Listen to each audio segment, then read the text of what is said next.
All right, so I got my GMC here, and of course, it's dead, you know. It doesn't want to crank up. Anyways, it still has the lights and everything, but I'll show you where the battery is. Of course, you can jump it from the front, but I want to show you where the battery is because we're going to replace it anyways. All right, here we go. The battery is actually located behind the passenger seat. So you have the chance to scoot this up, but if not, that's fine. Grab this, push this back all the way. If you have a carpet here, that's okay, remove it. This usually just has a little clip, you twist it. Pull this out of the way.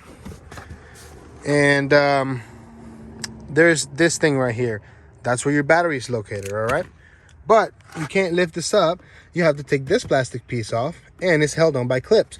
So you grab from this corner and start prying it out, just like that. All right, put it to the side.